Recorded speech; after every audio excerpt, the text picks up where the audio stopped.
said, I would love to introduce our beautiful friend who's returning today, Mr. Nabil Moghadam. He is a person that speaks on nutrition therapy, homeopathy, and detoxification. He's a specialist in this area, and he specializes in clinical nutrition and detoxification. He lives and practices in Portugal, but he also serves international patients around the world 2 days a week through online consultations and his online coaching programs. And you can actually access such programs at soreadyforhealth.com. I'll repeat that. It is soreadyforhealth.com. soreadyforhealth.com. And now this week's topic, it's a very, very common topic for Baha'is that we understand it exists, but we want to delve into this. We want to deepen on this subject. The topic is one must not turn aside from the advice of a competent doctor. And the question is, why did Baha'u'llah use the attributes competent and highly skilled when referring to doctors in the quotation? And what are some of the qualities that make a doctor competent? How can one find a competent doctor nowadays? And more importantly, how can one become a competent doctor? These questions and more are some that we will explore together today. With that being said, I welcome Mr. Nabil Moghadam once more to our show. Thank you so much, Nabil. Clearwater Baha'is here. This always posted, clearwaterbaha'is.org, everybody. Just feel free to share that and this YouTube link or Facebook link if this is where you're watching the recording. All right, Nabil, please take it away. Thank you, John, for the introduction, and thank you guys for having me again. So I thought I'd choose this quote because it is a quotation. The quote that John was referring to is a quote that a lot of Baha'is use. One of the main criticisms that I receive from Baha'is as a natural healthcare practitioner is, using this quote. So I caution a lot of people when it comes to the way the modern day medical establishment operates all the time. And that's a criticism I receive quite often. And I suspect that my fellow, natural medicine practitioners, they also receive is, but Nabil, Baha'u'llah says, when you're sick, you must visit the doctor, right? And they share this quote, essentially. The quote in question is the one that goes, according to the explicit decree of Baha'u'llah, one must not turn aside from the advice of a competent doctor. It is imperative to consult one, even if the patient himself be a well-known and eminent physician. In short, the point is that you should maintain your health by consulting a highly skilled physician. Abdul Baha. So that's a very popular quote. All of you guys are familiar with it. And that's the one that's used. In a way, it's kind of, they're kind of implying that, Nabil, you're not following your own religion. You're being a bad boy. You know what I'm saying?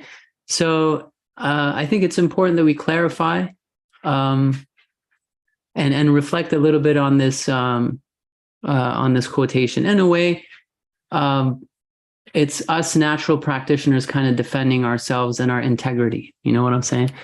So before I begin, I want to share two disclaimers. One is that nothing I will share today in this presentation or ever share constitutes medical advice. Why? Because there is a group of people that have monopolized and have claimed ownership of what constitutes medical advice. So we're not allowed. Nobody is allowed, except for them, to share medical advice. So everything I share with you guys today is entertainment, is comedy, is for educational purposes only.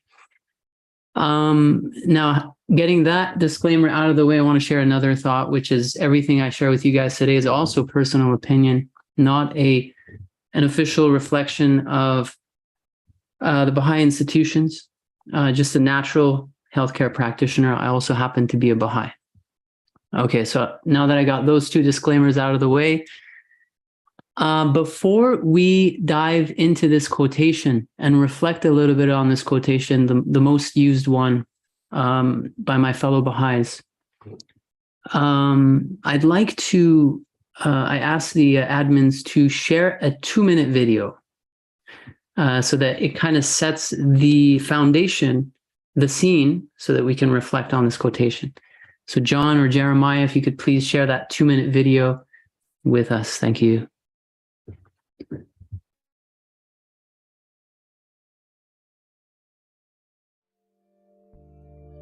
Around the same time that John D. Rockefeller seized U.S. media, he also hijacked U.S. medicine. When it was discovered that drugs could be produced from petroleum, America's top oil mogul ordered his army of propagandists to invert reality accordingly. Medicines used for thousands of years were suddenly classified as alternative, while the new, petroleum-based, highly addictive, and patentable drugs were declared the gold standard.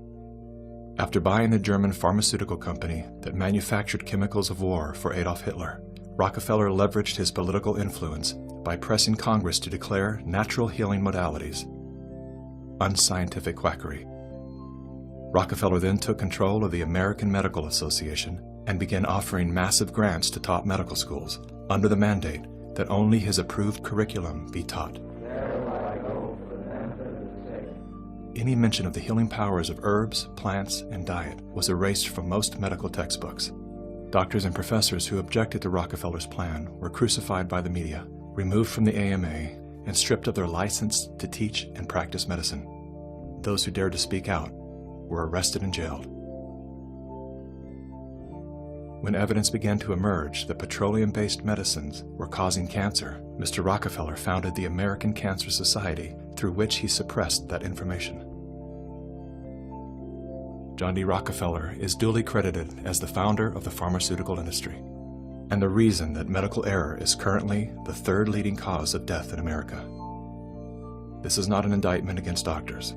More than anyone, they are under the stranglehold of the single largest lobbying power in Washington. Every year, the pharmaceutical industry spends at least twice the amount as big oil to influence laws, policies, and public perception. Thanks to Mr. Rockefeller, the architect of American monopolies, no industry has more power over our lives than Big Pharma.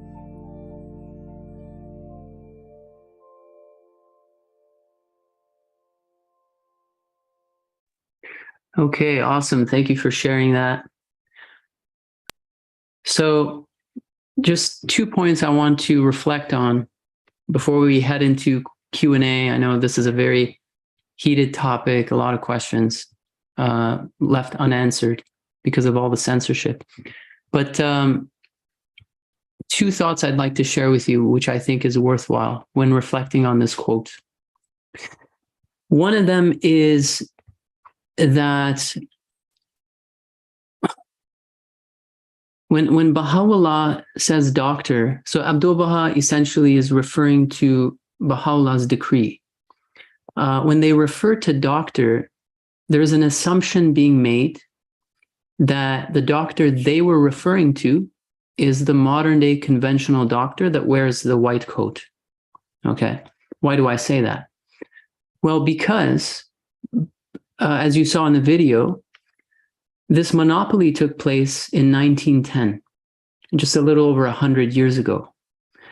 Prior to this monopoly taking, the bullying of all other systems of medicine happening by Rockefeller, Carnegie, and the Flexner brothers, we didn't have one doctor, just one official way. And, these students that come out of this school are the only ones that have the right to practice medicine, the only ones that have a license to practice.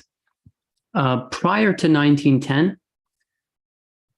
we had all types of doctors, and all of them had a right to practice.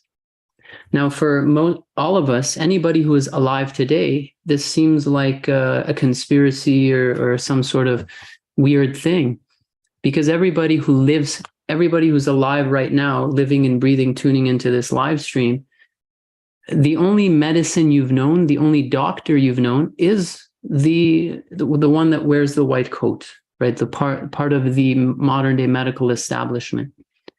And so that's what we've been programmed to believe, that only they are the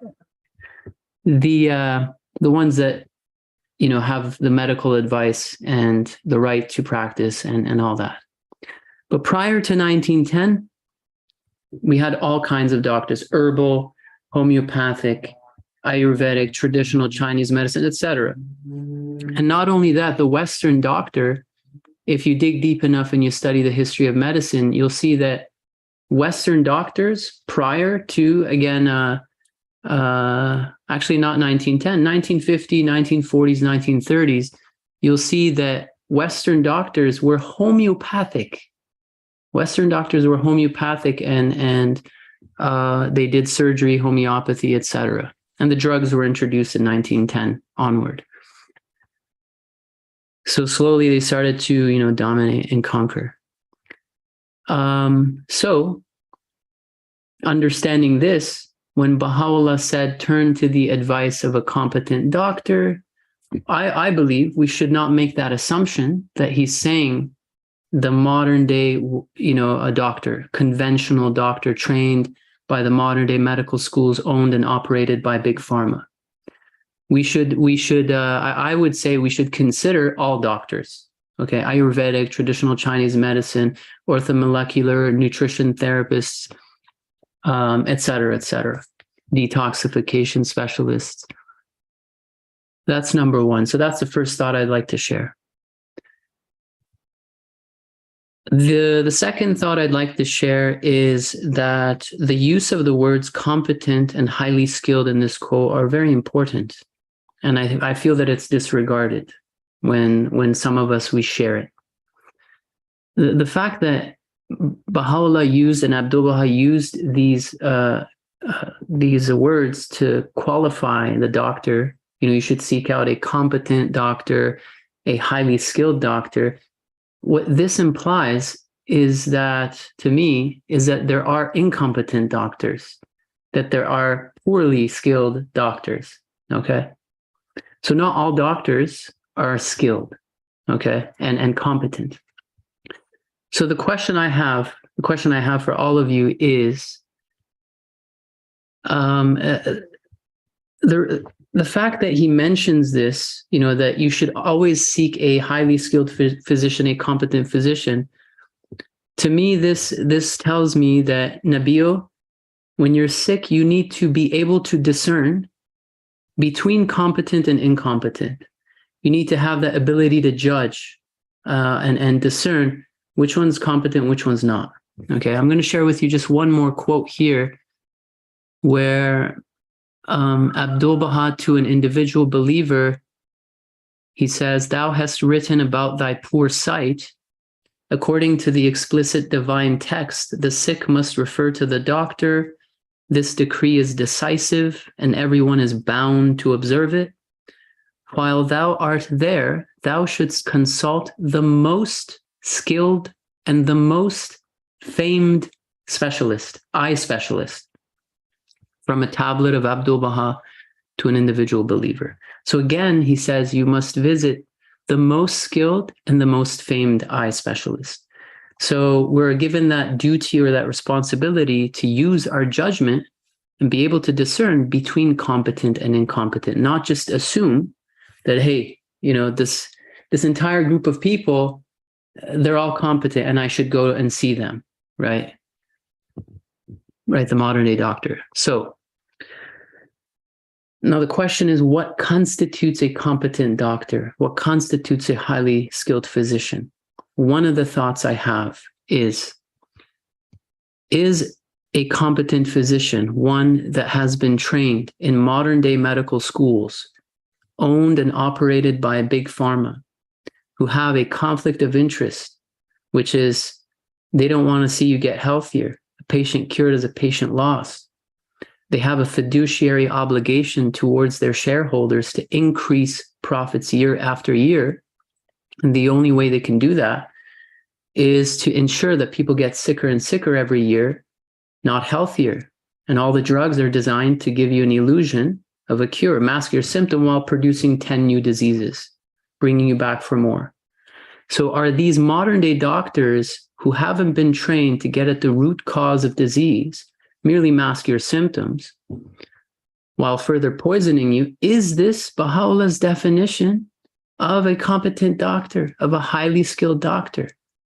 To me, it's not. Okay, to me, it's not. To some of you, it might be, and you have the right to believe that and choose that. So that's number one, is that the definition of a highly skilled physician, or is a highly skilled physician one who has been trained to get at the root cause of disease, who doesn't have this conflict of interest, who isn't under this stranglehold of big pharma and a corrupt system, to not think outside of the box, to not dare do anything other than protocol. Because if I do anything other than protocol, well, I'm going to lose my license, my livelihood, right? So to me, a doctor who's competent is a doctor that is not functioning in a corrupt system with a stranglehold. Two, one that proves results, right? What do their patients have to say? What's their success rate, essentially, in their clinical practice? So that's really it. It's really that simple. I think that as a natural healthcare practitioner, this is one of the most common quotations used by my dear fellow Baha'is to criticize me and many of my peers who are in natural health. And yeah, I thought that would be a good idea to reflect on that quote before we share it, try to dive a little bit deeper. Now, having said that, before we get into the questions, I should probably say that surgery apart, like the modern day medical establishment, they're highly skilled in emergency medicine. There's no denying that. You break your leg, you go in and they fix it. But when it comes to the treatment or managing chronic disease, the corruption is unreal. Okay. And many of you know that. So, and even then, we have different levels of competency within surgery, right? There are highly skilled surgeons that can pull off certain surgeries and other ones that cannot, right? So anyways, that's all I wanted to share, guys. I think the Q&As, we're going to have a lot to talk about because the topic of true health and natural health is censored, shadow banned, fact-checked, deplatformed all the time. And people are very thirsty for the truth. So, yeah, so I'm done. I'd like to open it up. And also let me just maybe share one last quotation, which I have here, which pertains to this subject, which is when it comes to the question, what constitutes a competent physician, besides what we talked about, some of the things we talked about, I'd love to hear what you guys have to say as well, is a physician that is up to date with the needs of the age. Okay? Up to date with the needs of the age. And nothing expresses this better than this quotation from Baha'u'llah, where he says, "The all-knowing physician hath his finger on the pulse of mankind. He perceiveth the disease and prescribeth in his unerring wisdom the remedy. Every age hath its own problem, every soul its particular aspiration. The remedy the world needeth in its present day afflictions can never be the same as that which a subsequent age may require. Be anxiously concerned with the needs of the age you live in, and center your deliberations on its exigencies and requirements." Now, this quotation, I believe, is speaking more so towards the spiritual prescription, spiritual needs of humanity, and the divine manifestation of God being the all-knowing physician. But I think we can, draw a parallel as well. And it also happens to be true that a disease that a certain patient comes in with 10 years ago is probably not the same disease that he comes in, today. And he or she may need a different prescription, a different solution. So the age we live in is very different than the times, our grandparents lived in, our great grandparents lived in, where they had these organic, natural diseases, simple imbalances, where traditional Chinese medicine, Ayurvedic medicine, nutrition would solve it, would cure every single case. These ancient systems of medicine, thousands of years of clinical evidence and knowledge and proven results, they no longer work. They're very ineffective. Why? Because the times have changed. Because we are dealing with new engineered diseases. Okay. And one of the things that makes a physician competent today is one who is aware of these assaults on the 99%, is aware of these engineered diseases, has seen patterns time and time again, these patterns and epidemics. And, the solutions that we use works time and time again, And the main assault, the assaults happen to be two, very simple. One is engineered infections. Two, mass poisoning from every direction. Okay? You address those two, and you'll get rid of 99% of all diseases on the planet. So that is another thing that I believe constitutes a competent physician, is one who is not at ease with a mediocre practice. Patients coming to them, never getting cured. You know what I'm saying? And that used to be me, right? When I graduated, even in naturopathic school, homeopathic school, you don't learn the truth because they would never allow for that. They'd shut it down. They'd shut these schools down in an instant. So it took me years of not being happy with myself. So being a physician who has integrity, if you're in the field of helping people cure themselves, is that really happening with your patients? If not, you can't sleep.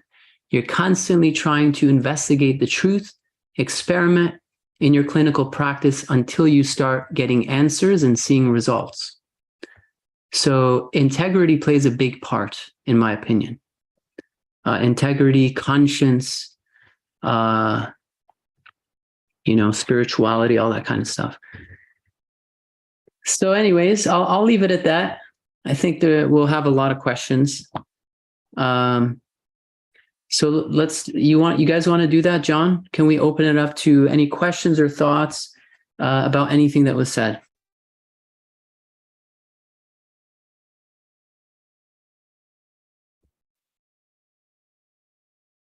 Yes, I think it's a good idea to ask a few questions. The first one, it's about this idea you had mentioned about our food supply. So I'm exposed already to the fact that we spray our foods with pesticides to protect the crop so that we can then have a larger food supply and people can eat that food. The question, however, is fruits like peaches, nectarines, apples, things where the skin usually comes with the fruit, you don't peel it off. These skins of fruits typically are covered in some pesticides. For example, I forgot the poison in Roundup. A lot of people have been finding it in their blood. The poisons we find that are used to kill weeds or bugs. What is your exposure to this subject, and what should we do about it? Yeah, that's a very good question. There was a recent study done a couple years back by the Environmental Working Group, where they tested the blood in the umbilical cord of newly born babies. What did they find? Over 200 chemicals, highly toxic chemicals, and I believe over 40 of them were cancer-causing chemicals. So babies are born toxic. extremely toxic nowadays. And obviously become more toxic over time as you age.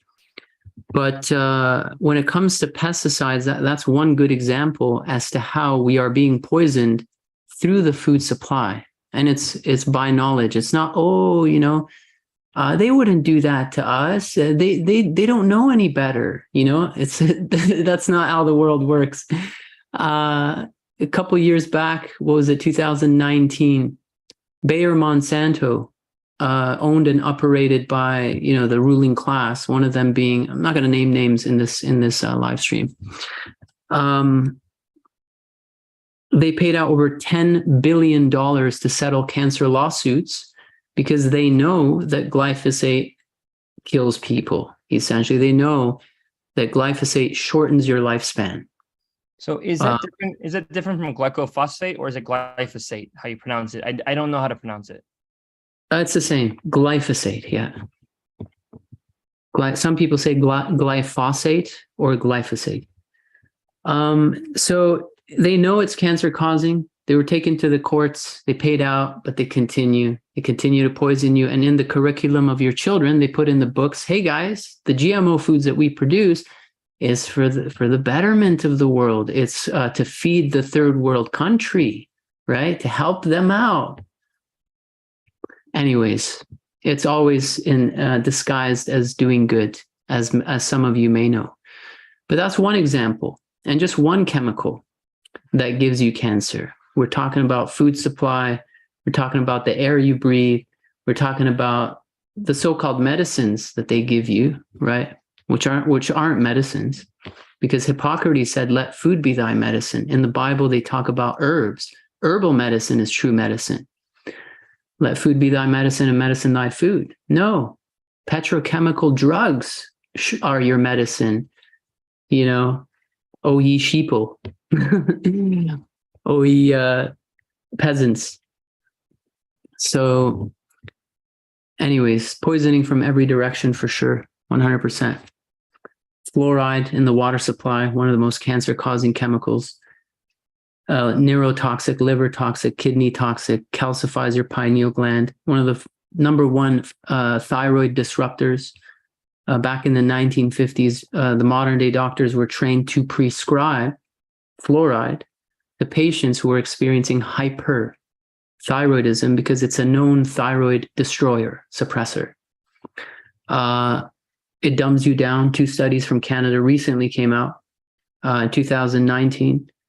Finally, after 50 years of people, conspiracy theorists screaming, hey governments, please don't poison us, stop poisoning us. Finally, 2 studies were allowed to somehow emerge. Of course, it got no media coverage, where they did two tests. One of them was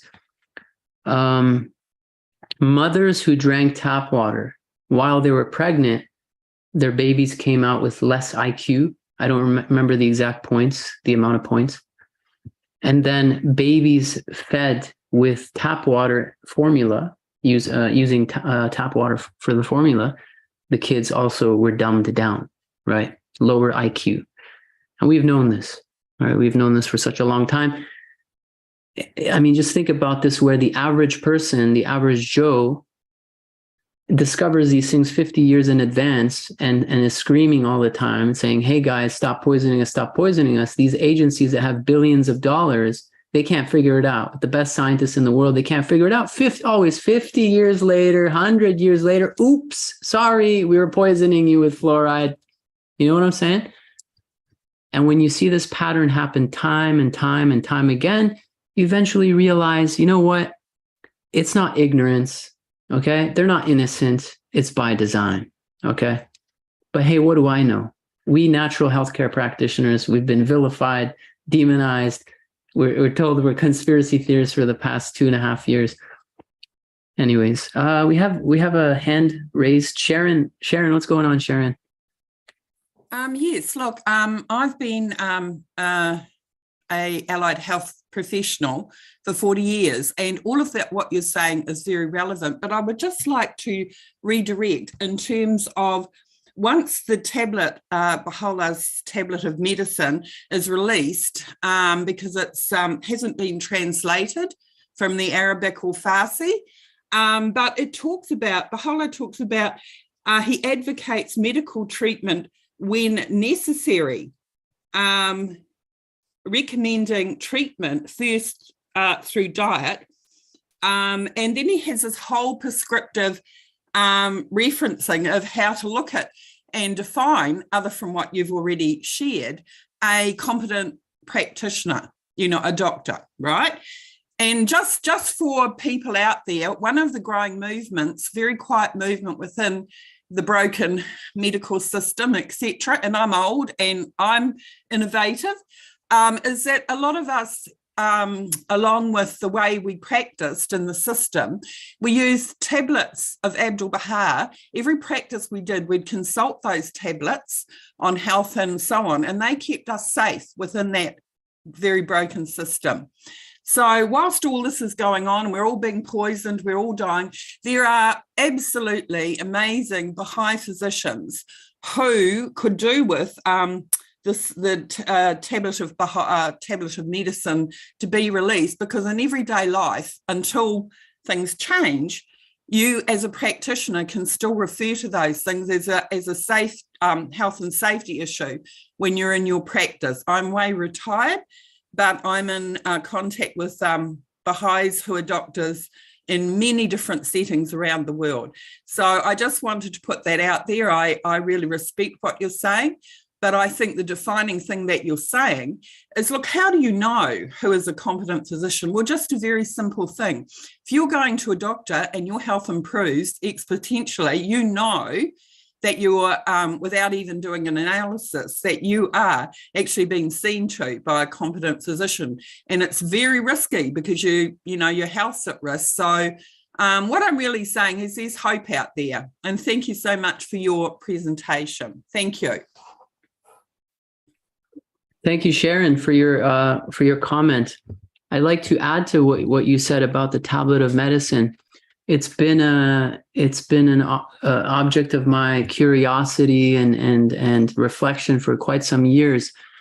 One of the things that I realized eventually is that, and many of you have as well, as you study the unofficial translation of the tablet of medicine, is that the majority of the tablet pertains to ensuring proper digestion,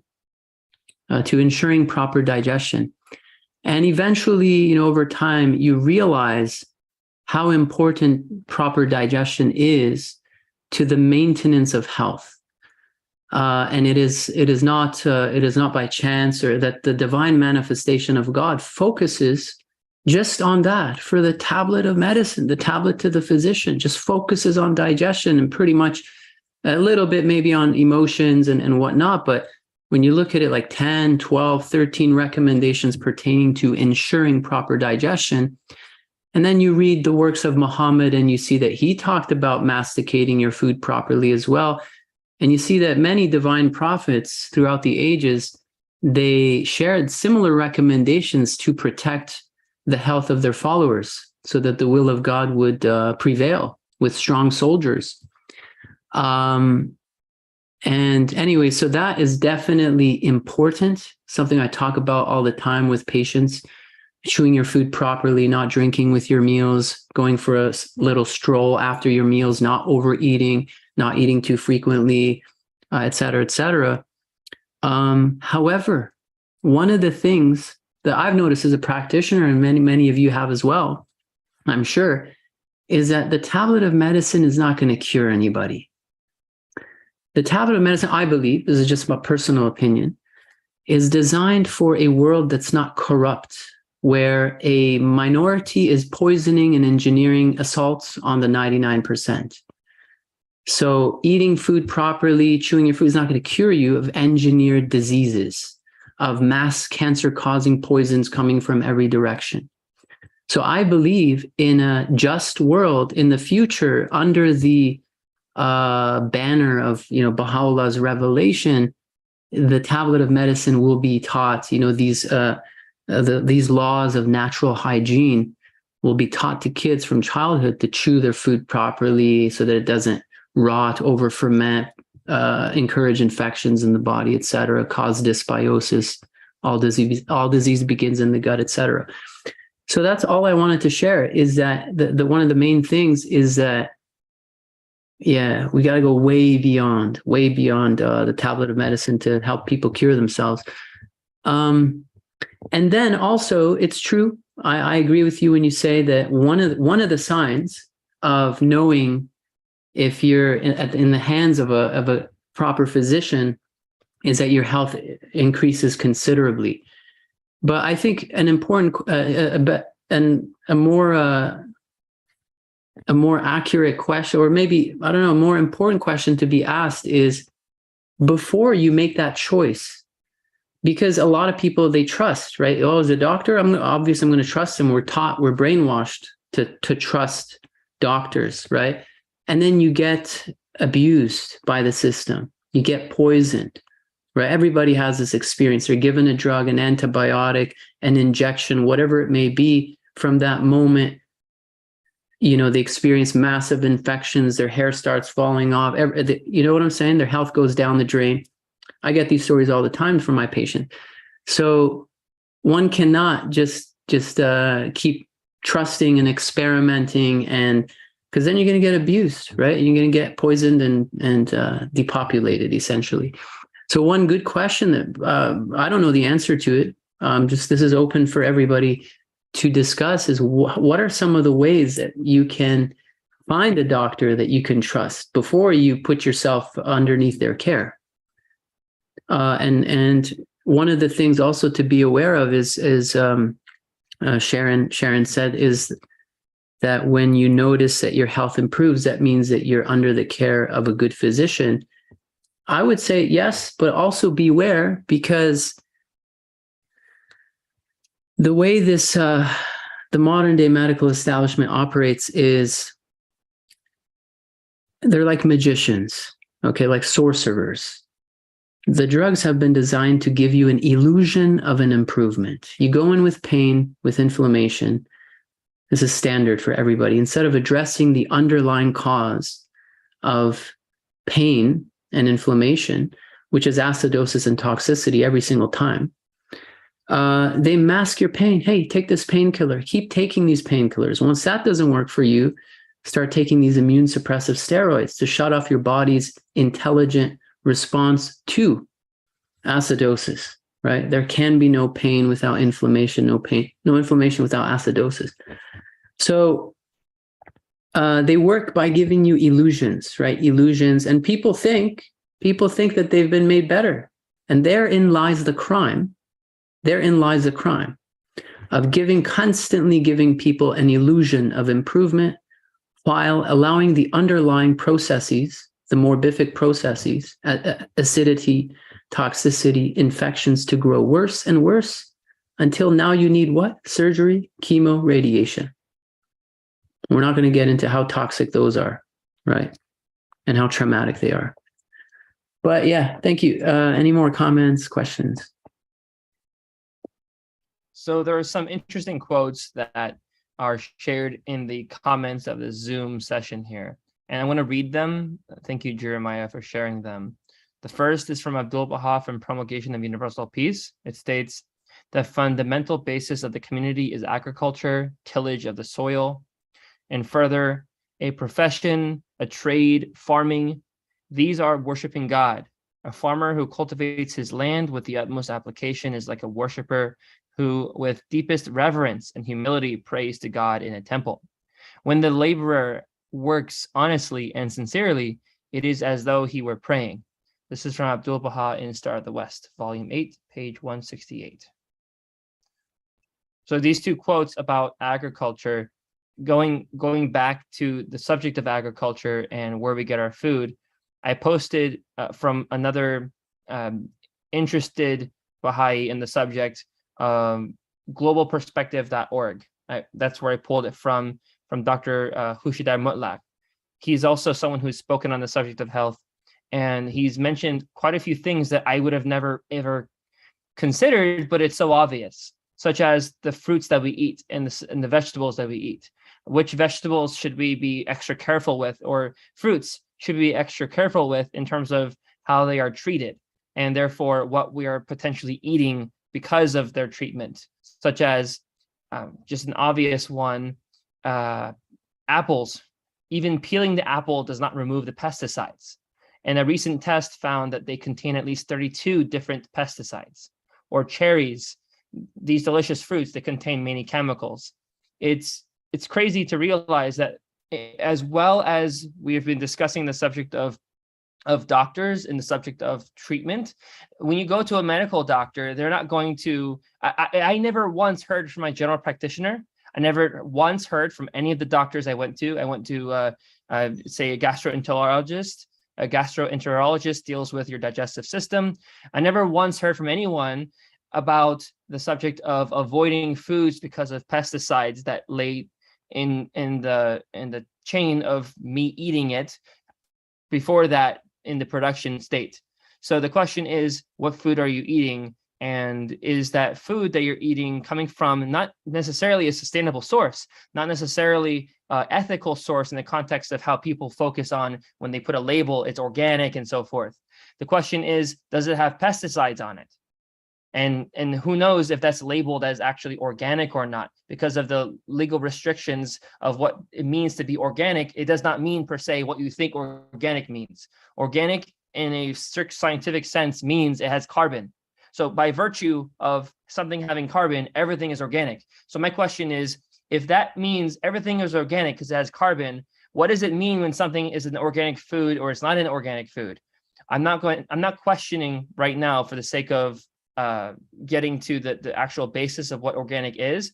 I'm just questioning that what labels we see don't necessarily mean what we acknowledge them to be from a objective viewpoint. It's very subjective, and you have to look at the fine print of what you're actually buying. That's what I mean to say. Yeah, thank you for sharing that, John. Your food supply is one of the most important things, hands down.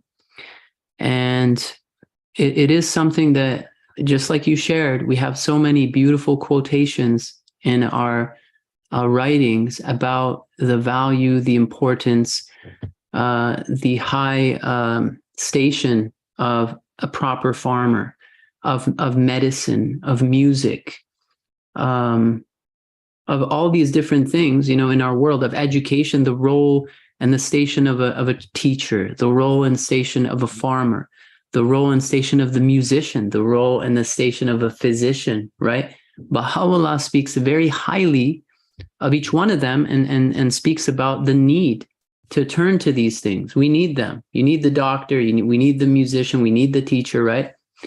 And in the same manner, I like to make this parallel, which is we need to be able to discern. Okay, use your judgment. Okay, don't just assume, like we can't assume that because Baha'u'llah says music is a ladder to the soul, okay, I'm going to listen to the gangster rap on the radio and that's a ladder to my soul. No, that's a ladder for your lower nature, right? You're going to listen to the gangster rapper who's, talking about sex all the time? No. Clearly, we need to make a distinction between proper music that feeds our souls, our higher nature, and the type of music that awakens our animalistic nature. I need to be able to make that distinction. In the same manner, I need to be able to make that distinction between the type of farmer that Baha'u'llah talks about, Abdu'l-Baha talks about, right? Real food is medicine, food that isn't designed to make you sicker and depopulate you and shorten your lifespan and dumb you down and sterilize you. There's this corn, it's called epicite gene, look it up, designed to sterilize the masses, okay? GMO corn, epicite gene. There's atrazine designed to bend the genders of the population, men, to bend the gender of men, okay? Look that up. So the food supply is being used in so many ways to manipulate the 99%, okay? So it's very important, and we need to be able to use our judgment, essentially. Teacher, what kind of teacher and what kind of school do you entrust your young souls with, your kids with? the modern day indoctrination camps where they are sexualizing your children as young as 4 or 5 years old? Or are we putting them in, are we teaching them that life is a spiritual journey, not a sexual one that you need to become obsessed with, right? So I think that's very important, to be able to discern, to be able to judge, use our judgment, for sure. And with food, yeah, we need to take control, of our food supply, of every. I will say this, that I know many of you will agree that it's not just with our food system, but every system has been hijacked and corrupted and weaponized against the 99% by the corrupt ruling class, whatever you believe that to be. The educational system designed to dumb you down. Financial system rigged. You guys know about the financial system, right? Stealing through inflation. The food system. Food is no longer medicine. Food is poison, designed to make you sick and shorten your lifespan and dumb you down. The water supply. What else? The medical supply. Medicine is no longer medicine, right? It's poison. So every system has been hijacked and weaponized against the 99% only because it's centralized. So the future, I believe, of freedom is decentralization of every system through unity, which is what Baha'u'llah teaches, right? Neighborhoods unifying and reclaiming control of their farming, their food supply, their education, right? Parents banding together and creating their own homeschooling in their neighborhood, where the state doesn't decide what they're going to brainwash your children with. The parents decide what they're going to teach their kids, et cetera, et cetera. Every community has a healer, a natural healer, et cetera. I see that Trudy has her hand up. Hi, I just wanted to make a comment that so many of us, myself, of course, would love to visit homeopathic doctors instead of traditional medicine doctors. And it's holding us back that the insurance companies won't cover that. And I don't really have any good solution for it. I only am saying that I feel frustrated that I suppose a stranglehold is too strong of a word, but only the people who are really pretty wealthy and can afford to pay out of pocket for whatever kind of physician they want can lead the way to using the services of homeopathic doctors more. And that's all I have to say. I wish I knew how to change that, because I surely would, I like everything that you're saying, and I would love to utilize doctors like you so much. Thank you. Yeah, I totally understand. And a lot of people feel that way, just like yourself. I did when I was, younger and growing up. I wanted to use my insurance, my employer's insurance, to go to a naturopath, and they wouldn't cover it either. And then you realize that the government also doesn't give student loans when you want to go to homeopathic school, because when I went, they didn't do that. You have to work part-time, you have to hustle. And that's why most people don't go. They do everything they can to discourage the 99% from becoming homeopaths, from utilizing these natural services. And you have no right to say, hey, it's my taxpayers' money, right? I want to choose a homeopath, right? No. You got to choose drug poisoning, okay? That basically shortens your lifespan and produces more diseases. Right. So that's how they get you. That's how they pin you, the 99%, into the system, right? It's all by design. Yeah.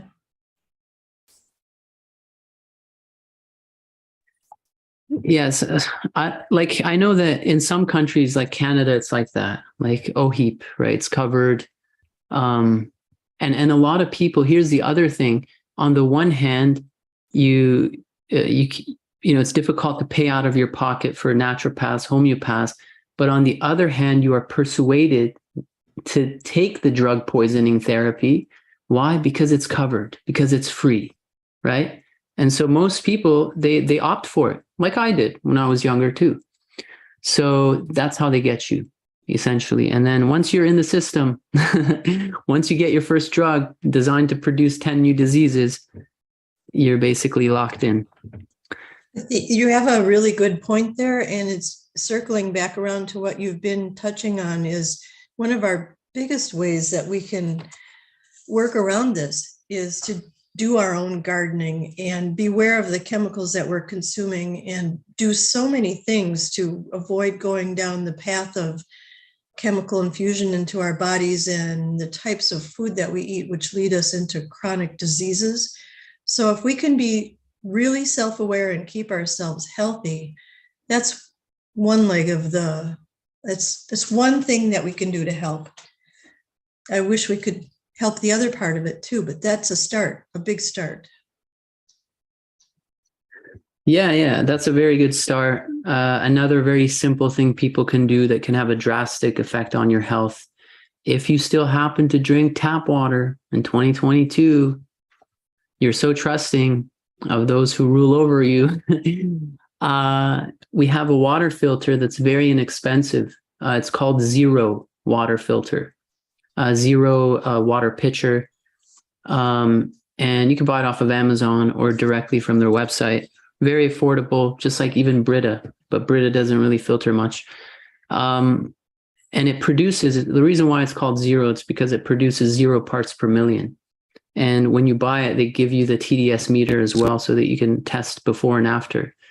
And unfortunately, yes, by doing that, you're removing all the minerals. But unfortunately, in this day and age where you're being poisoned from every direction, with every year, every time they get caught with one cancer-causing chemical, they say, oops, sorry, we didn't know. And then they move on to the next cancer-causing chemical. It takes another 50 years for people to find out they're being poisoned by a glyphosate or a mercury or aluminum, etc., constantly changing up the assaults. So one of the most important things we can do is that's the definition of reclaiming control of your water supply. You're removing everything because they can't be trusted. You remove everything, 0 parts per million, and then you can reintroduce minerals by using a little bit of natural sea salt, trace minerals, fulvic, humic acids, whatever you like. So it's not a big deal. It's not going to cause malnutrition, but that's what I use.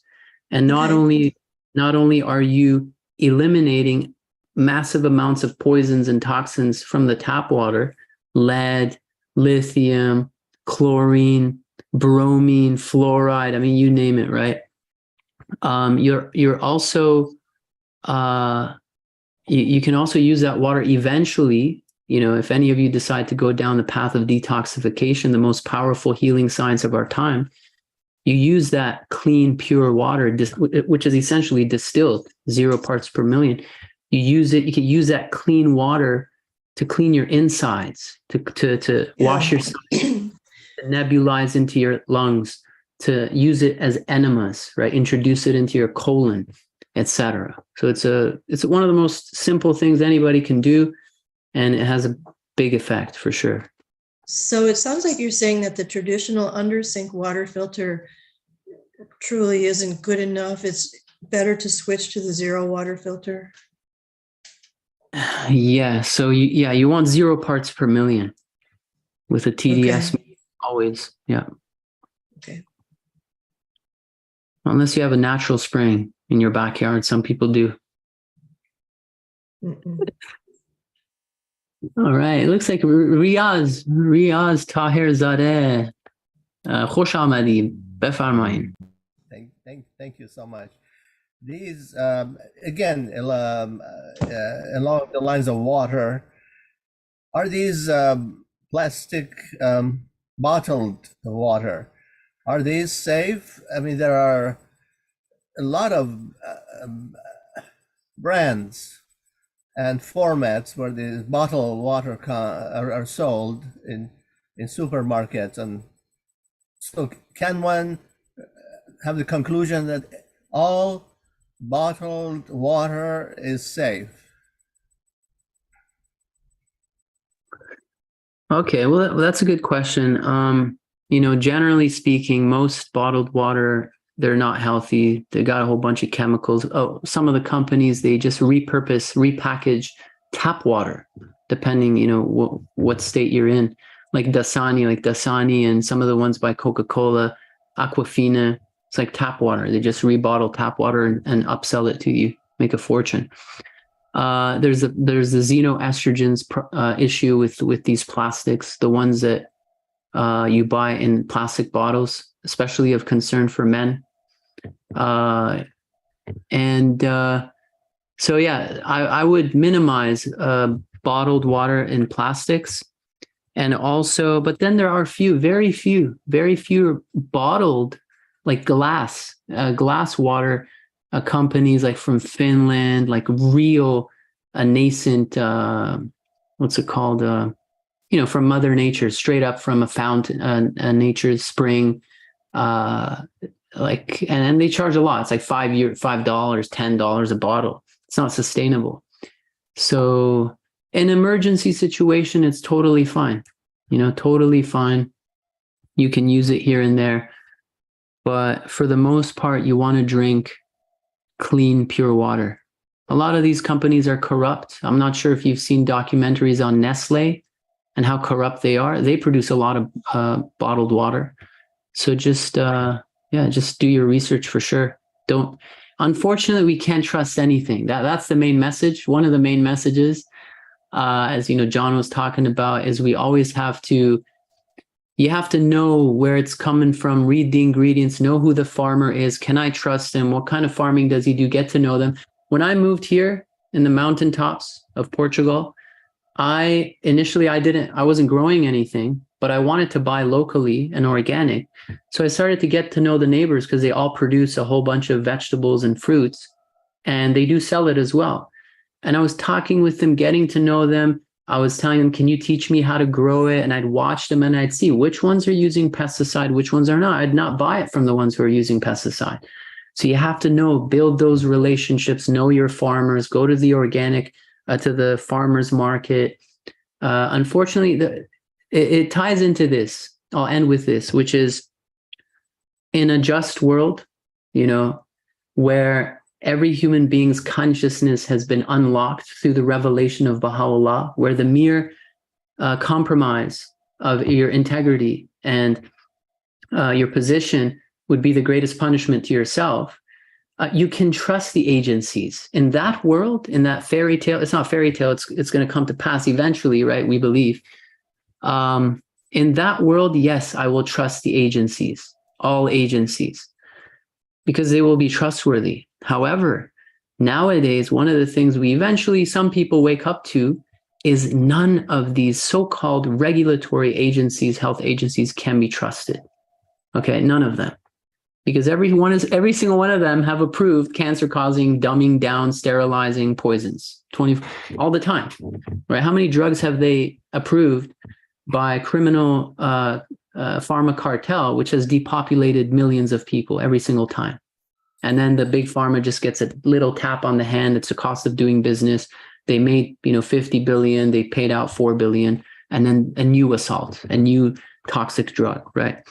So because the agencies cannot be trusted, and it's their track record, they've shown themselves, right? Unfortunately, we have to make that effort to essentially screen everything, right? Screen your food, reclaim control of your water supply, everything, education, etc. That's the darkness of the world, the time we live in. Go ahead. Yes. Some of these plastic bottled waters they say it's purified water. Is that sufficient, or can one go to distilled, meaning bottled distilled the jugs, the distilled water? Is it okay to go to distilled water? One should go to distilled water, or can one trust when it says purified? Yeah, so purified doesn't mean that it's safe for health, that it's actually pure. Okay. The type of water that I would use is either reverse osmosis systems at home. Some people have them installed. distilled water using a water distillation machine, but that takes a while. It's drop by drop, takes 4 hours to produce like 4 liters. I used to use that, but then I found a zero water filter where it produces 0 parts per million, just like this water distillation, in an instant, right? In supermarkets, they have gallons of distilled water. Is that okay, or is that not good for health? It's preferable to tap water, which contains poisons. So the distilled water in plastic bottles would not contain the cancer-causing fluoride, the thyroid-destroying bromine, et cetera, but it has xenoestrogens from the plastics. So it's preferable, sure. It's preferable, but not, I wouldn't consume it on a daily basis, no. Thank you. Thank you, Mark. Thank you.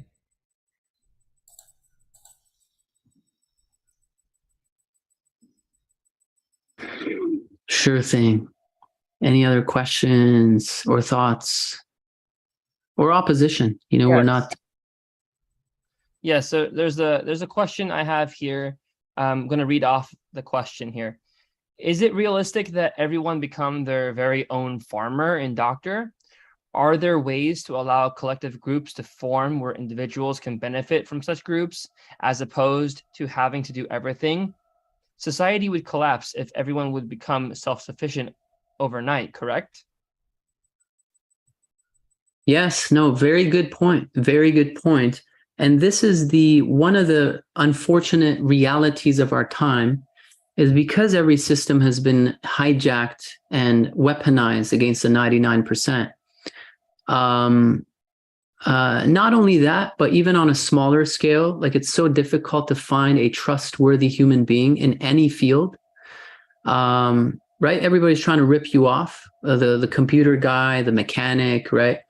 So the unfortunate reality is that you can't trust anymore. And because you can't trust, you lose a lot of time trying to figure things out, figure your car out, fix your own computer.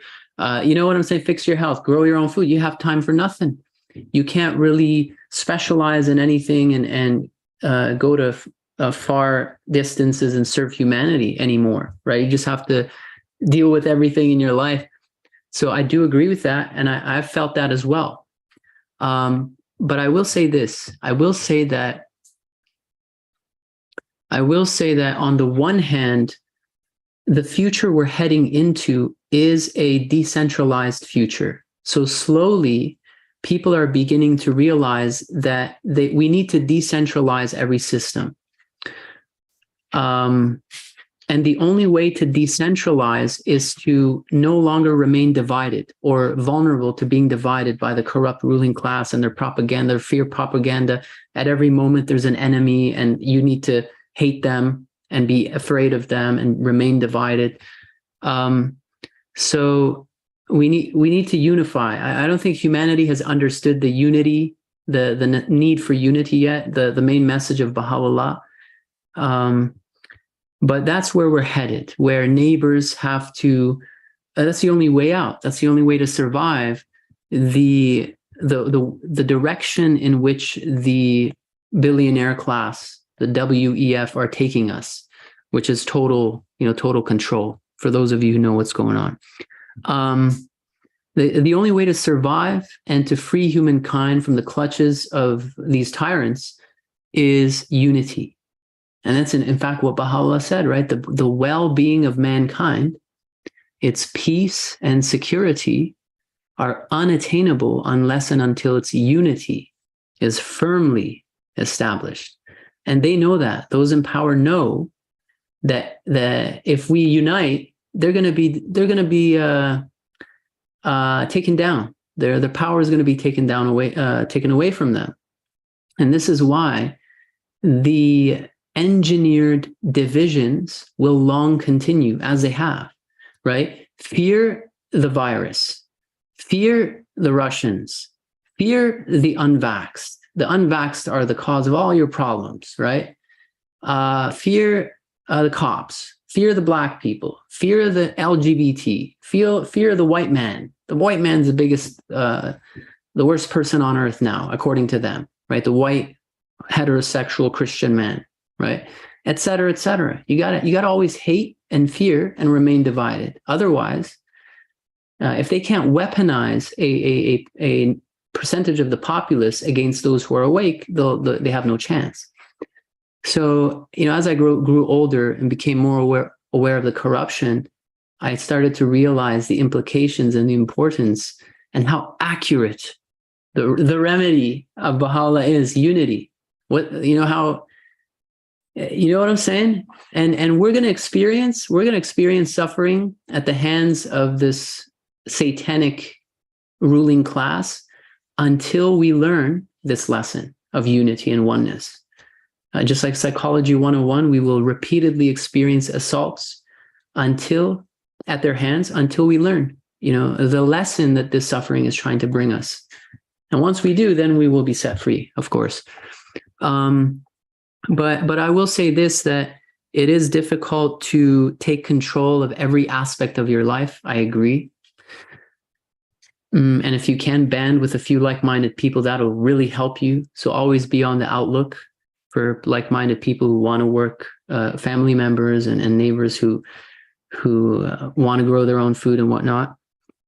But I will say that the one thing you should and you must take control of is your health, because the health is the greatest wealth. If you don't have your health, you have nothing. You could be the richest person on earth, you'll have nothing. Okay. You have no energy, you're anxious, you're depressed. Everybody's depressed, anxious, low energy. You can't do anything in life. You can't serve, you can't do anything. So one thing, yes, unfortunately, this is not going to change anytime soon. The demonization and the censorship and locking you up and pursuing and all that kind of stuff continues for natural healthcare practitioners, and it's getting more intensified. They are now, the ruling class are now moving into the climate change narrative, which they say is a health crisis. They're continuing the health crisis. So all natural healthcare practitioners can expect the continued assaults, right, by the modern day medical Gestapo. I mean, what else? How else can you describe them? So, but you have to take control of your health, because if you don't, in this war, it is a spiritual war, you have nothing. So I urge everybody to prioritize their health for sure. Yeah. Leilani.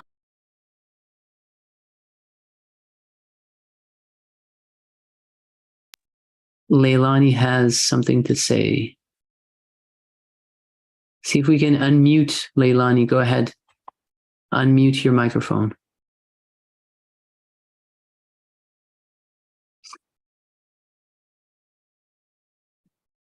So yeah, I've sent her a request to both unmute and show her video.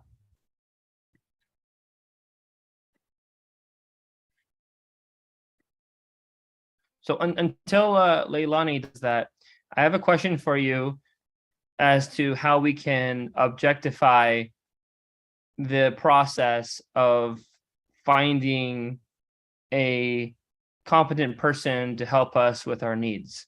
How do we provide an objective system? Where are you mentioning this idea of allowing for people now not allowed in the profession of healing officially within the accepted institutions? How do we establish objectivity where clearly there will be problems that pop up, and a united yet decentralized system needs to still adapt with the times and the changing needs of the age, the exigencies of the age? How can we be anxiously concerned with the exigencies of our age if we're decentralized? And how do we establish a system that allows for the accurate and adequate communications between these now decentralized systems and the specialists who see problems in one part of the world that will inevitably spread to the other part before long? How do we get all this communication, this unity? How does this happen? Very good, complex question. I think one of the most important things is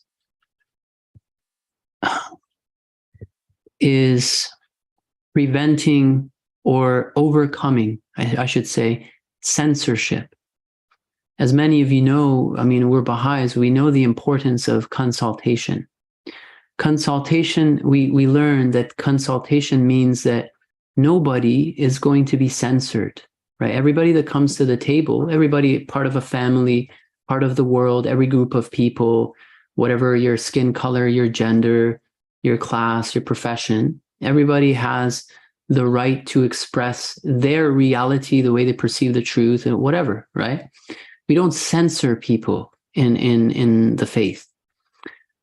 So censorship is definitely the greatest weapon used by the dark forces to basically oppress the masses, essentially, because the truth is so powerful that it doesn't need any help. It so quickly dissolves the darkness of lies. And so that's why they have had to continually censor us and deplatform me, for example, and many of my colleagues from Instagram, Facebook, Twitter, LinkedIn, and shadow ban my YouTube channel, take down my TikTok videos, etc. Because the truth is so powerful. So if we can't communicate, we can't unite, we can't band together, right? So communication is key. And I'd like to point out, as I've reflected on the assaults of the corrupt ruling class, I can only be, I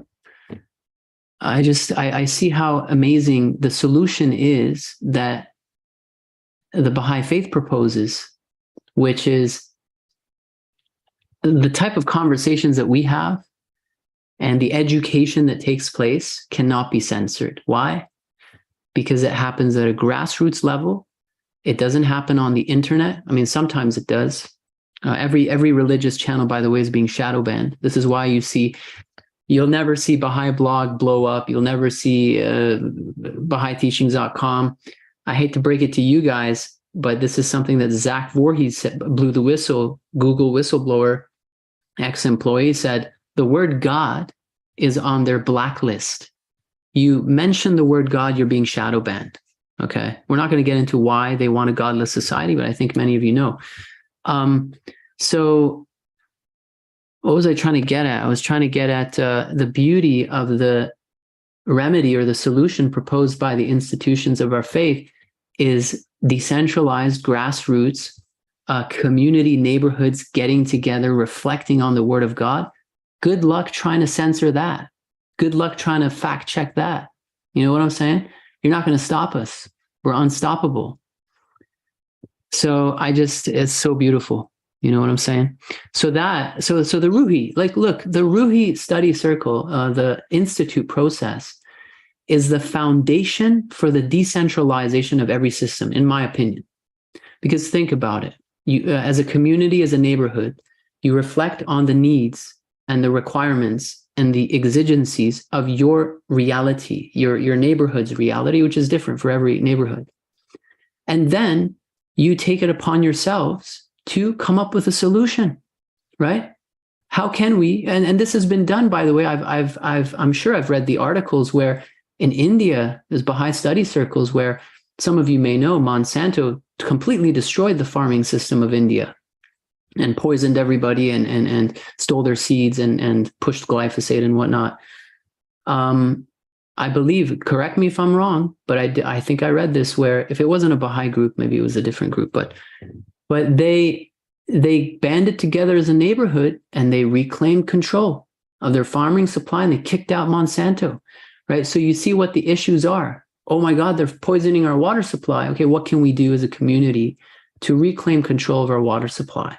Or maybe the parents are like, guys, what they're teaching our kids is pretty nasty. What can we do? Okay, each parent takes one day off and we cycle through, and I'll teach our kids on Fridays, you teach your kids on Fridays. We're going to teach them this Baha'i children's classes, for example.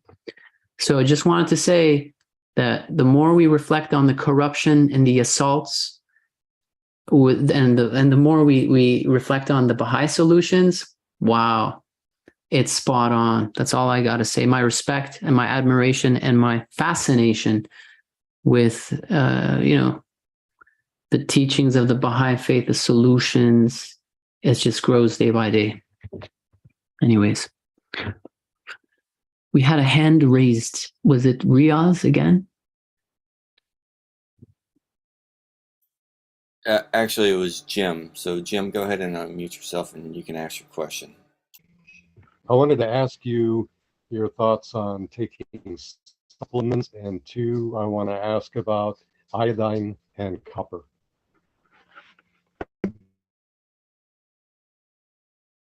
Any specific question about them, or just like general, you'd like some general advice? General advice, please. Sure. So iodine, like a lot of different things, there's a huge misconception about iodine. The modern day medical establishment uses radioactive iodine. The one that they teach the modern day doctors is this one. And so they're taught that iodine is bad, toxic, radioactive. But anyways, we know that iodine is essential. Real iodine, right? Non-radioactive iodine is essential for the human body. It's one of those essential nutrients that the body does not produce, much like vitamin C. Your body does not produce vitamin C, but you need it every day. And so it needs to come from diet. Generally speaking, most of the world's population, especially America, let's say America, not Japan. Some of the Asiatic countries have enough iodine in their diet. But there was an iodine project it was called the Iodine Project by Dr. Fletches, Dr. Brownstein, and another doctor, I forgot his name, where they tested thousands of patients in the United States, and they found 93% of the patients severely iodine deficient. And the proper dose of iodine is 12,000 micrograms daily, is what the human body needs generally. But again, the modern day medical establishment has set the daily requirements of iodine to, I think it's like 100 micrograms or 90, like 10 times less, just like they do with all other vitamins and minerals, to make sure that you become deficient. Okay, make sure you become weak, deficient, vulnerable, and sick. This is something we see across the board with all their recommendations, including vitamin C. So that's with iodine. So everybody needs iodine. Many of your symptoms can be produced by iodine, especially if you have thyroid issues. In the absence of iodine, which most people are deficient in America, as was proven by the Iodine Project. What happens when you're deficient in iodine, your thyroid will hold on to and try to use bromine, chlorine, and fluoride, because they are the sisters and the brothers of iodine on the table of periodic elements. They're most similar. So it'll think like it's iodine, it'll bind to it, try to use it, but it can't, right? And then your thyroid becomes toxic. And then a lot of stuff, you start to experience a lot of issues from that. So iodine is very important. Once you start supplementing with iodine, it'll start to antagonize and detoxify the toxic bromine, toxic fluoride into the system. Some people experience reactions because of that. They think it's the iodine, but it's not. It's a toxic fluoride, bromine, chlorine coming out of the thyroid, circulating in the blood supply. One of the ways I like to, you always have to start gentle, right? With most supplements. What I like to do is I recommend putting a drop, potassium iodide, Lugol's iodide. It's dark in color, right? You put a drop, you rub a drop, you paint it on your wrist, for example, or on your forearm here, or even on your neck if you're not going outside, right? Because there's going to be a stain. You want to observe and see how quickly your body absorbs this iodine. If your body absorbs it in under 12 hours, or you see a lot of people, they see it gone in 3 hours, 4 hours, disappeared. Well, you're extremely deficient. Your body needs a whole lot of iodine. So that's one way of testing your iodine deficiency. And So that's with iodine. With copper, copper imbalance is one of the major imbalances we see in patients all the time using the hair tissue mineral analysis. What can I say? I mean, copper is used in energy production. It's one of the natural antifungals, antimicrobials, antibacterials, which is used in many industries as such. For example, they use it in swimming pools as an antifungal. They use it as a natural pesticide, copper, right? They use it, copper doorknobs, copper cups, copper water pipes back in the day, all to disinfect, right? So when people become deficient in copper, we see a predisposition towards the proliferation of many infections. If you're copper toxic, people experience many mental issues, anxiety, running thoughts, can't sleep, bipolarism, etc. I've seen this many times in many patients in the hair tissue mineral analysis. And in addition to this, I should probably also mention that there's an intimate relationship between copper and estrogen. So if you're estrogen dominant, your copper levels are going to, your body is going to retain more copper. You're going to become copper toxic. If you're deficient in copper, zinc is they're antagonists. So zinc and copper are antagonists. They compete in the body. Zinc intimately related with testosterone, copper intimately related with estrogen. So as a man, or as a woman, that these two minerals will also affect your gender in a certain way, right? It has its effect for sure. It does have its effects. So anyways, I'll leave it at that unless you have any detailed questions. It looks like Trudy has a question. I hope that helps you. Hi, thanks. Actually, I have 3 pretty quick questions. Number 1 is, this should be a no-brainer to me, but do you recommend that we purchase all organic vegetables, even if it's a little bit pricier, instead of doing what I'm doing, which is pick and choose the most important ones to go organic, like potatoes and apples and peaches, going by the environmental working group's recommendations. But I guess I'm wondering how I probably need a little encouragement to go all organic and stop the picking and choosing. That was Okay. one. Sure. So totally agreed. So we got to be realistic. Not everybody has money to spend organic everything. So I agree with you. The dirty dozen. Focus on the dirty dozen, which is what you're talking about, referring to the working group.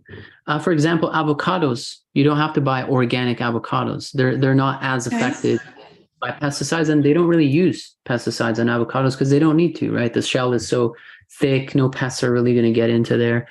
It's imported from Mexico. In some countries, they don't really use that much glyphosate and whatnot. So just focus on the dirty dozen. Okay. And sometimes developing a taste for the organic, like the higher quality foods. So it's like, let's say, for example, I love grapes so much, but grapes are so heavily sprayed, or strawberries are so heavily sprayed. I just never ate strawberries anymore, right? So I focused on other foods that are less expensive and organic, right? So that's one way of being more economical, for sure. Yeah, and then I just wanted to add to this, which is one of the ways we can mitigate all of the toxicity, okay, is on the one hand, yes, minimizing the amount that we're exposed to, water supply, food supply, but for many, that's not realistic, like you pointed out, too expensive. And that's how they've designed it, so that only the wealthy can escape the assaults. The 99% get crushed and destroyed. It's all by design. But we have, if you detox your body on the regular, you oxidize your body, detox your body on the regular, you're going to detoxify the glyphosates, the fluorides, all that kind of stuff, right? And it happens to be very inexpensive to do that. So Yeah, that's one of the things we teach is you live in such a toxic world, and you can mitigate that every day by Okay. on the regular. Okay, excellent. So I still have two quick questions. One is, where is your practice? And then number 3. So I practice in Portugal now. I'm Oh, pioneering, yeah, that's what you said. but I offer Okay. consultations online. So, Oh, or if you good. visit, let me know. Okay, and then my final question, I'll be promised to be quiet after this. Do you feel like the intrusion of chemicals in our recent generations has been a pretty big contributor to the increase in Alzheimer's types of dementia? 100%. Wow. Oh, 100%. So all of these brain conditions, Alzheimer's, dementia, memory loss, migraines, headaches, again, going back to there can be no pain without inflammation, no inflammation without acidosis. The brain being the fattiest organ of the body, toxins are stored in fat cells, and the blood-brain barrier has been compromised more than ever before because of glyphosate. Glyphosate, in the same manner that it destroys your gut membrane and causes leaky gut, it also opens up the blood-brain barrier, and radiation does that too, Wi-Fi. And nanoparticulates of aluminum, which is found in many medications designed. It's a technology used in psychotropic psychotropic medications to get the medications past the blood-brain barrier. They have to use a technology which includes nanoparticulates of metals with emulsifiers to get it through the blood-brain barrier. So short term, you get rid of your headache by taking a painkiller, for example, but with every dose, your brain becomes more toxic over time, more dependent on these more frequently. Now you have to take them. So 100%, there's a lot of doctors who have exposed this, but they're being silenced. You know, the aluminum is one of the major causes of Alzheimer's, right? But you'll never hear it from the Alzheimer's Association, just like you'll never find about the cure for another incurable disease, which starts with C, from the Cancer Association, for example. They're all the front, right? Front for this criminal organizations.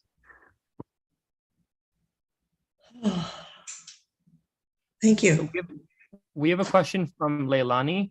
Thank you so much, Trudy, for these excellent questions. I'm trying to get Leilani because she had trouble asking her question before. Leilani, can you turn your video on as well? Actually, where I am, I kind of can't. Is that okay? Yeah, that's fine. Okay, I'm sorry. Actually, I have a couple of statements, if that's okay. And then he can always jump in if he wants. Is that okay though? Of course. Okay. So really quick, I've been through all of the medical terribleness where I almost died. So I had to do a lot of research on my own. So I have about 5 solid years under my belt, and that's my main passion. And I even did go to school for functional diagnostic nutrition, but I left that because that was not the path I wanted to be on. So I have come to, like you, Nabil, understand that nutrient deficiencies and toxins are what cause our disease. And I am behind you with everything you ever say. You almost sound like you could be my spirit animal. So I've done a lot of research to come to where we can mitigate all of these terrible things that are happening to us. And one of them, I'm sure you know about Professor Stephanie Seneff and her talk on glyphosate. And one of the ways that you can help facilitate that out of your body is with glycine. Aluminum is silica. And you can make your own silica at home for pennies. And I can always link it somewhere for you. Bromine poisoning, fluoride poisoning was with the lack of iodine. And so that's why they changed everything from having iodine like in our bread and stuff, and they put bromines because that also displaces iodine. So we're just like super deficient. But it does detox those two things. Then you have copper, and copper is really essential for our brain, for everything. And they have absolutely taken that out of everything and made it be where you're supposed to be afraid of it. Well, I've been taking it for 8 months, and so is my family, and miraculous results. So we were doing the Berkey water, and then we switched to the zero water, and we even tested our Berkey water, and it was some astronomical parts per million. So doing the zero water, we see that there's zero. So that's really good. And I'm a big proponent of colonics and enemas. I do them. I probably did one every day for a year. I do liver flushes. So I'm really on board with all of that. And I can just say, with everything that's going on around us, no one in my family gets sick. Our brain is working perfectly. And back on that aluminum, yes, they put those in those, those injections that do cross the blood-brain barrier. And it was really interesting. About a month ago, I heard a doctor on a talk radio show say, oh, we're going to have an explosion of brain diseases. And I was like, I wonder why, so they do tell you what they're preparing you for. So we just have to be smarter and know how to mitigate that. So that's all I wanted to say. Thank you. Hey, thank you, Leilani. Thank you for sharing. Just to add to everything you're saying, one of them is that you studied nutrition, nutrition therapy or integrative nutrition or something like that.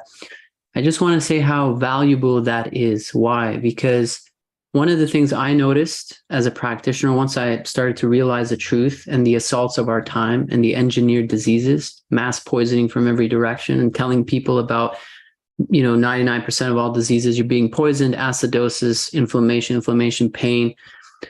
Every time they take down my video, I'm like, whoa, they really don't want people to know this.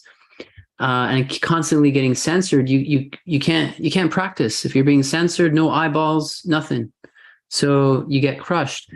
One of the things I realized is, okay, if I can't talk about detoxification and all these poisons, I'll just focus on nutrition, which is what I studied as well. So focus on nutrition, beat around the bush, just like Dr. Berg and Hyman and whatnot. Never talk about the real assaults, and attract people to your website. And then on your website, on Telegram, censorship resistant platforms, then talk to them about the importance of detox. So I just wanted to point out to anybody who's listening, studied nutrition or interested, it's not irrelevant.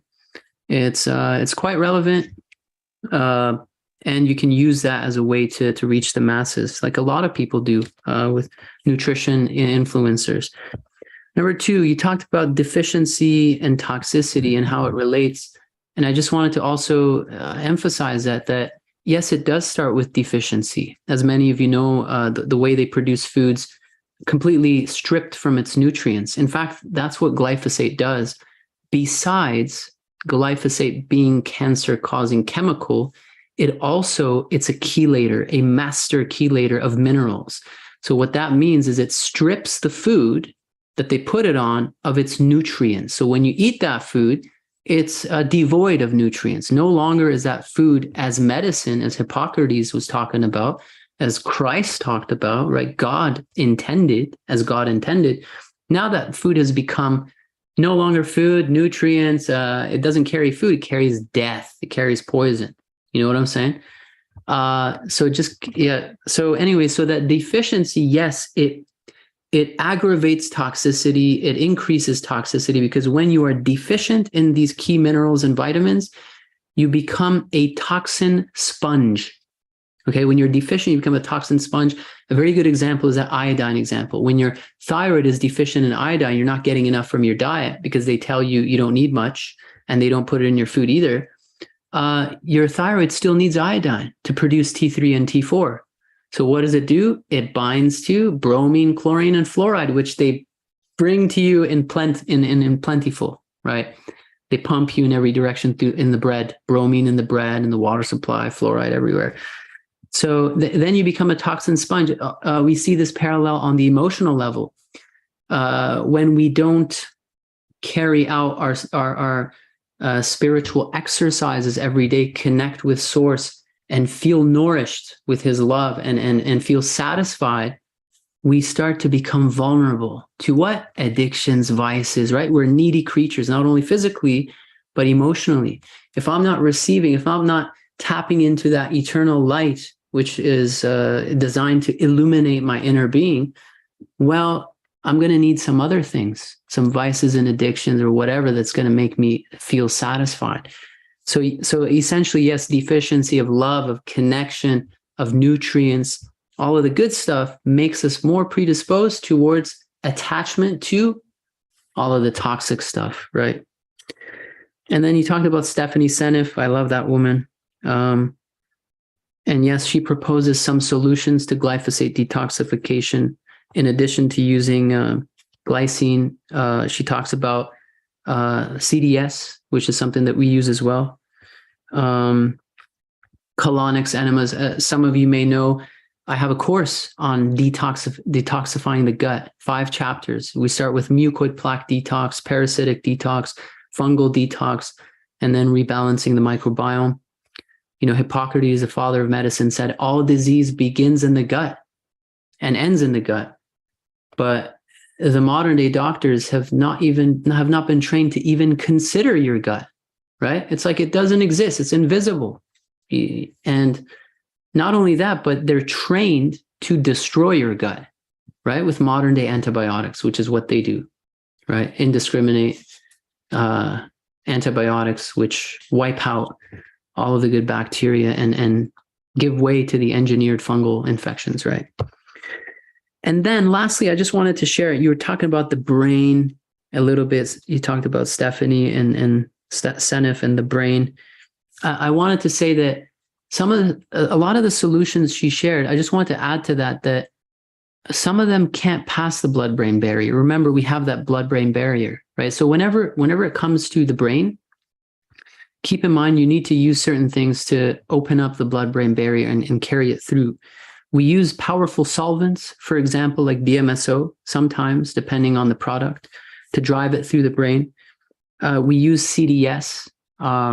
It's when you produce CDS, chlorine, shouldn't say the whole word because this video will get banned or taken down. But anyway, CDS, when you produce it, the particles are picometers, smaller than nanometers. And it passes the blood-brain barrier. It has the capacity. So anybody who has a tumor, anybody who has brain conditions, I always recommend the preparation of CDS, which gets through the blood-brain barrier. And then, just out of curiosity for you guys, because you're Baha'is, some of you, some of the viewers are Baha'is. You may or may not know this, that it's an untranslated tablet, which I share. It's in Persian by Abdul Baha, where I share with a lot of my Persian patients, and they enjoy it, which is Abdul Baha talking about the effectiveness of frankincense for improving memory loss for the brain, essentially. So frankincense has an affinity for the brain. Every plant, as many of you know, has an affinity for some part of the body, right? It's called herbal medicine, right? Herbal medicine, different foods have an affinity for different parts of the body. Well, frankincense has an affinity for the brain. And then later, if you watch the Truth About Cancer docuseries, Dr. Axe talks about how he uses frankincense oil to help his patients who have tumors. And he shares many patient testimonials who come forth and share their experience with that. So it's a curious thing. It hasn't been translated, but I look forward to a lot of these medical texts that haven't been translated yet, for sure. I hope I witness them at some point before we get before we take the great departure. Leilani, you need to unmute your microphone. Yes, I did. Yes, DMSO is amazing too. I use that too. That's from Amanda Vollmer. That's who I learned that from. Forgot what I was going to say. There's so much to say. So I guess never mind then. If it comes back to me, I'll tell you. but thank you. I just want to thank you for doing this. I wish there was the whole world listening. I do now remember. So it's about the viruses, right? I'm really big on germ theory and terrain theory. I don't believe we get infected by viruses and germs, that it's our own body trying to expel what has accumulated in our liver. And I think that's the cause also of all disease besides our gut. You know, they work together in tandem.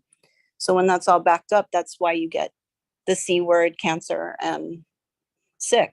But it's not really sick. It's your body protecting you. And I think once that becomes mainstream knowledge, this will all go away. And the only way is, like you said, geoengineered, by putting it in you, through your bloodstream, and then you pass that on to others. I think that is the only way you can transmit things, not just by something in the air. It's been proven over and over and over again that that is not true. So I would just hope everyone can start studying germ theory and terrain theory and understand that that's exactly what it is. It is a theory, but it is not the truth. Yeah, thank you for sharing that. Your comment reminds me of an analogy which actually works well, I think, with religious groups, such as this one, which is the germ theory was designed completely fraudulent, right, Pastor, to control you, to take the power away from you, the individual, much like churchhood, let's say, for example, where you have a person, a human being who is an intermediary between you and God, and they will forgive you. They will tell you what's right, what's wrong, what's the explanation in the Bible. You have no power or capacity to basically improve or your spiritual journey, right? Your whatever. You're 100% dependent on the church, on the priest, etc. That's just an example. That's how it used to be, right? Eventually, people woke up. They stopped bowing down to the priest, the church, and the priests. A lot of people, right? Why do I need a sinner who's in many cases a greater sinner than myself to tell me what to do, right? So in the same manner, the germ theory of disease was designed to remove the power from you, to tell you, just like Leilani was sharing, that disease happens to you, okay? Disease happens to you and you catch disease. Cancer just appears. It just happens to you. And you know, and flu and all that kind of stuff. Nothing could be further from the truth. Just like Leilani shared, you create it. It's not an infection, it's always an outfection. You don't catch cancer, you develop it over the years, over the decades, thanks to who? Your modern day doctor, who wasn't trained to get at the root cause of acidosis, masking your symptoms, giving you an illusion of improvement, and just allowing the acidosis to get worse, worse, worse, hypoxia mutation. There you go, boom, cancer, right? So it's been designed to take the power of healing. We've been so brainwashed to give our power away, essentially. But what the terrain theory of disease does, Antoine Béchamp, teaches the truth, which is you have so much power over your physical destiny, right? You have total control. Every infection is an outfection. One of the ways you witness this truth is when you begin to detox. And this is what we learn in homeopathic school, is that when you get sick, it's not because you caught something. It's because your body is overloaded with poisons. Your body's trying to reset, trying to get that stuff out. Runs a fever, you're too infected, right? Runs a fever to try to kill the infection, mucus to capture the dead organisms or offending organisms, spit it out, cough it out, blow it out, right? And you truly understand the truth of this when you begin to detox. When you begin to detox, sometimes when you go a little bit, you push the boundaries, you go a little too hard, you experience the same flu-like symptoms which you experience when supposedly you catch something, okay? So anyways, long story short, it's been designed to control the masses, essentially the infectious disease theory model, etc. So this is about it for today. I do need to also say, as it's important to have an open mind. Yes, definitely, there is more to disease and how people get sick than just getting sick because of a virus or a bacteria or some other kind of germ. But those do exist. The germs are alive and well. You have fungus spores, you have so many different particles that you can inhale, ingest, whatnot, that I don't invite you to replicate, but you will get sick if you ingest a germ that is meant to go in your body and propagate itself, so it continues propagating to other people. So definitely germs are real.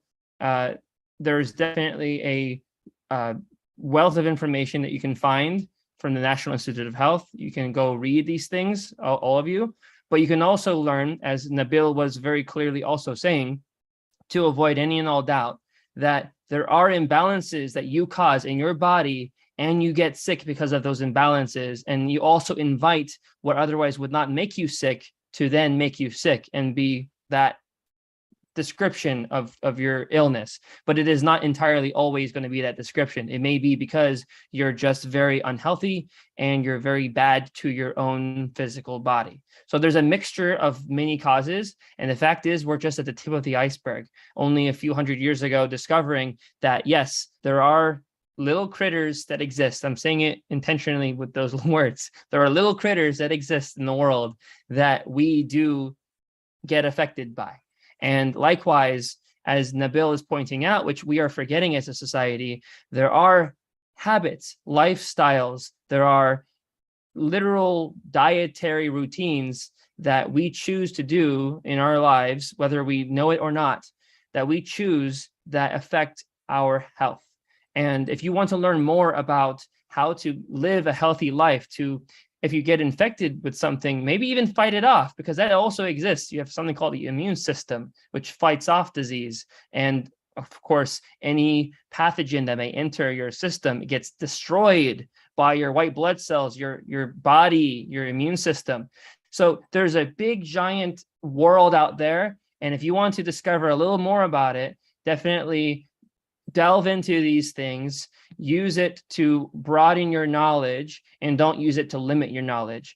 Where you are is never going to be your last stop. You're always going to be moving and learning as you learn different forms of treatment to help you in your life.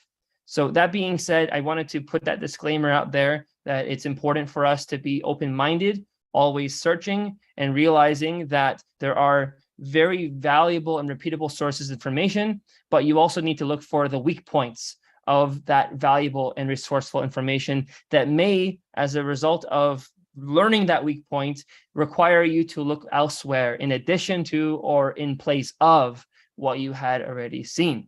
That being said, we want to thank Nabil again for joining us today. We really appreciated it, and we really appreciate you expanding our understanding of all these things in this world around us. And we look forward to learning more again soon. But we again wanted to thank you, Nabil, for joining us today. And for all of you who, again, listened, the website, you can learn more from him. It's soreadyforhealth.com. Again, soreadyforhealth.com. We invite you to definitely explore and learn. And I'm going to end with this quote, and then we'll end for today. This is a quote from Baha'u'llah, and it's extremely important because it was referenced. This is from Gleanings from the Writings of Baha'u'llah. It says, "Be anxiously concerned with the needs of the age ye live in, and center your deliberations on its exigencies and requirements." We invite you all to continue doing this. Be anxiously concerned with the needs of the age you live in, and center your deliberations on its exigencies and requirements. Bye-bye, everybody. Thank you for having me. Much love to you all. Thank you. Thank you, Bill. You're so awesome.